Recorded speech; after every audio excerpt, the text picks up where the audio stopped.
Iowans are cleaning up after storms and strong winds, major destruction in Bayard, that's on the left, and in Jefferson on the right.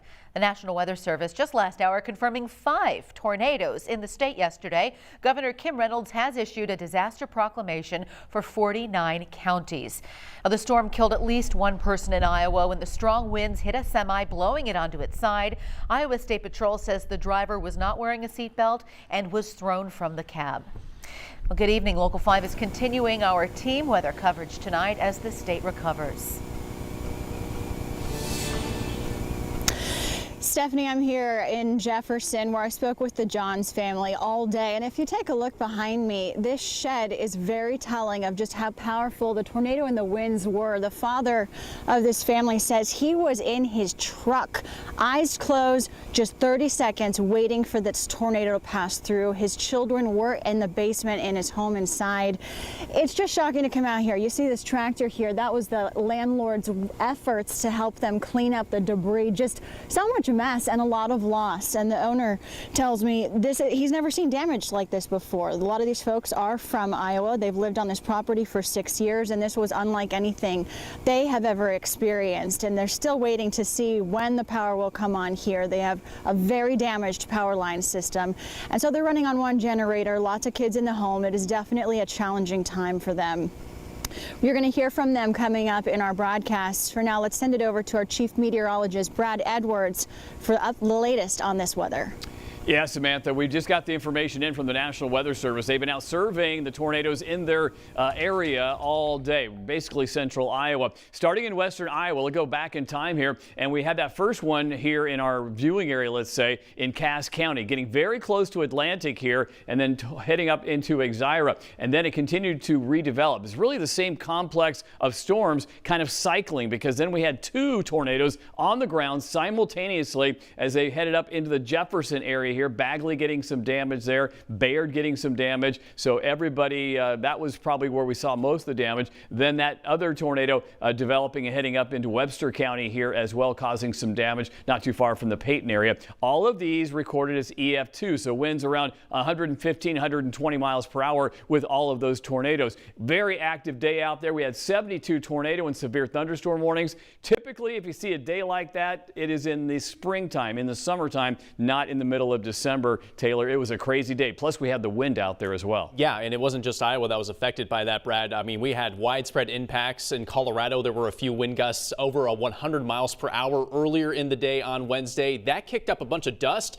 There were wildfires in Kansas on Wednesday afternoon, so you probably smelled the smoke last night, even here in Iowa, and saw the dust on your vehicles late last night and this morning. That is all from dust and smoke that moved in from Kansas very quickly, all wrapped up in this very powerful system. It didn't just produce tornadoes in Iowa. We had some very strong straight line winds as well. The strongest measured was in Audubon, 88 mile per hour gust measured there around 5 o'clock this time yesterday. And we had some several gusts over 80 miles per hour from Decatur City through Ottumwa, Marshalltown, and Johnston.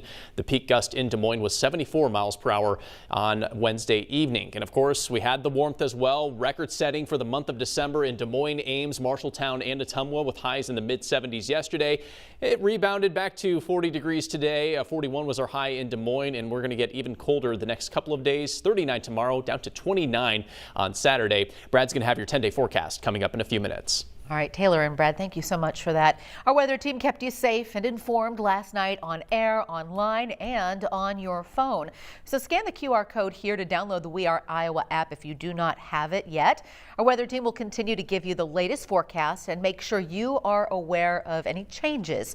Turn on notifications so you never miss what to expect. Yesterday, storms and high winds stretched from the Minnesota border all the way down to Missouri. We are seeing damage out of Appanoose County right along the Iowa-Missouri border just southwest of Ottumwa. We have some pictures from viewer John White right here. You can see metal roofs, torn off buildings, trees toppled and fallen onto houses, and other structures blown away. We are following the damage from Appanoose County and up to Greene County. Samantha, you've been on the ground there in Jefferson all afternoon. What are you seeing?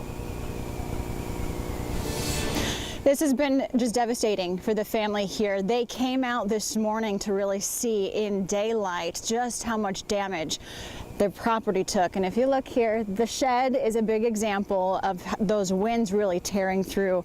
And they've got a lot of cleaning up to do. And the father of the household, he's really overwhelmed by how much this is going to cost to fix the damage. He said the tornado came in around 5 and his kids were in the home in the basement. He was in his car just waiting it out. Right now, friends and family, as we've shown you throughout the evening, they're the only cleanup crew right now trying to help them recover. It is very cold here and they only have one generator going. And we spoke to a daughter who was inside when the tornado hit, and she tells us what that moment was like, something she has never experienced before, and what the family is going to do to move forward. Let's hear from her.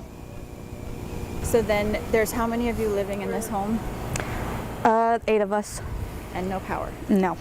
And you're concerned about food going bad now? Yeah, food and not having anywhere to go. How are you feeling right now? Upset. Scared. I don't ever want to go through this again.